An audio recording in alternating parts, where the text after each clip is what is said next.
In the fading light of an Arkansas evening, a lone bicyclist drifted along the muddy bank of a drainage ditch near a patch of woods locals called Robin Hood Hills. He wasn't looking for anything more than a quiet shortcut home, but something in the water caught his eye, a tennis shoe floating where it shouldn't have been.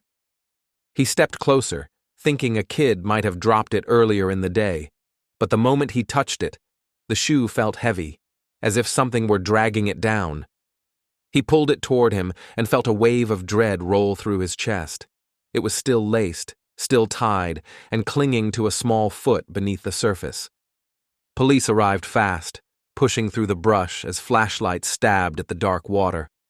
Within minutes, officers found 2 more boys submerged in the ditch, all 8 years old, all missing since the previous evening.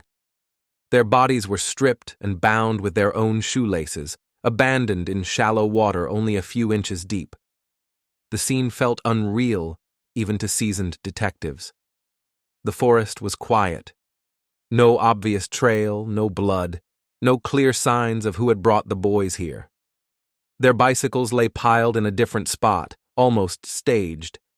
The details were sparse, but one thing was clear from the first awful moments: this was not an accident.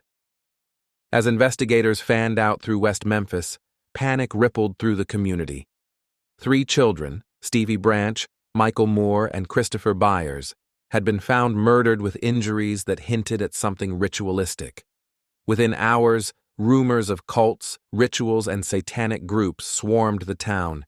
People whispered at grocery stores, stared at strangers, and looked for anything out of place. The pressure on law enforcement built fast. Parents were furious, terrified, demanding answers. They wanted someone caught immediately, and detectives, already overwhelmed, leaned into the fear circulating through town. Attention turned toward 3 local teenagers, Damien Echols, Jason Baldwin, and Jessie Misskelley. They were outsiders in a place that expected conformity.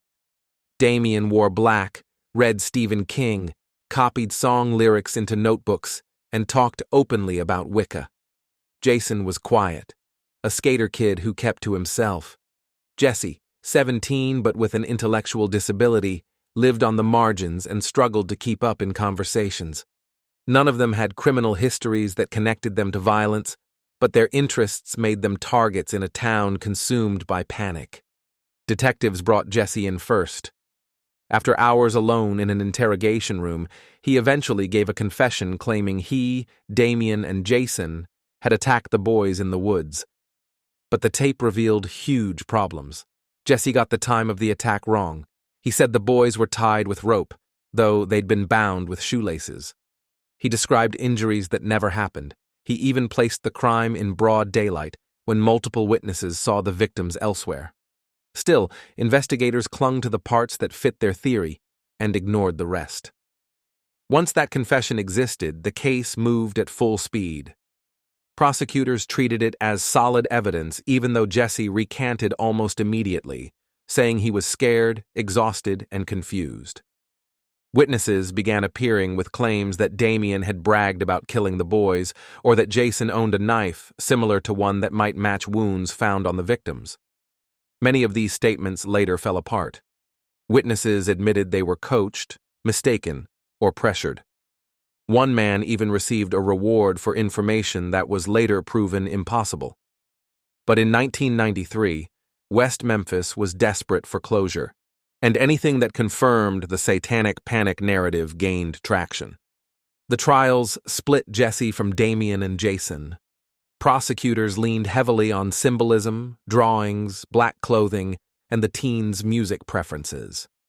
They called an occult expert who claimed the date of the murders aligned with a full moon ritual, even though the boys disappeared the day before, and the expert's credentials were thin at best. The physical evidence was almost non-existent. Fibers were inconclusive. No fingerprints linked the teens to the scene. There were no eyewitnesses, no DNA, no weapon. But the emotional weight of 3 murdered children overshadowed the gaps. The jury convicted them all. Damien received the death penalty. Jason and Jessie were sentenced to life. They were teenagers when they entered prison, suddenly seeing the rest of their lives reduced to cell walls and counted hours. For years, the case stayed quiet, except for scattered appeals and a growing number of supporters who believed the convictions were rooted not in evidence, but in fear. Everything shifted when new forensic reviews challenged the original conclusions. Pathologists argued the supposed knife wounds were consistent with animal predation after death. DNA found on the bindings did not match Damien, Jason, or Jessie. Even more stunning, a hair found in the knots closely matched a stepfather of one of the victims. No one could say for certain what happened in the woods that night, but the cracks in the original case widened until they were impossible to ignore. In 2011, after 18 years behind bars, the West Memphis Three walked out of prison under an Alford plea, a legal compromise allowing them to maintain innocence while acknowledging the state had enough evidence to convict them again. It wasn't the full exoneration they had hoped for, but it was the only path that ensured their immediate release. They stepped into the sunlight as middle-aged men, carrying with them the weight of a case still debated today. After their release, the reaction in West Memphis was divided. Some residents felt relief, while others believed justice had been undone. The families of the victims lived through the pain of seeing the case reopened in the public eye, hoping new forensic methods might finally reveal answers that had eluded investigators for decades. For Damien, Jason, and Jessie, freedom came with its own challenges. They stepped into a world that had changed entirely during their years in prison. Damien spoke often about the strain of death row and the small lifelines that kept him grounded. Jason poured his energy into education and advocacy. Jessie tried to rebuild a life shaped by a confession he insisted he never understood. Journalists, attorneys, and investigators continued reviewing the case, pointing to mishandled evidence, shifting witness stories, and the influence of satanic panic on nearly every early decision.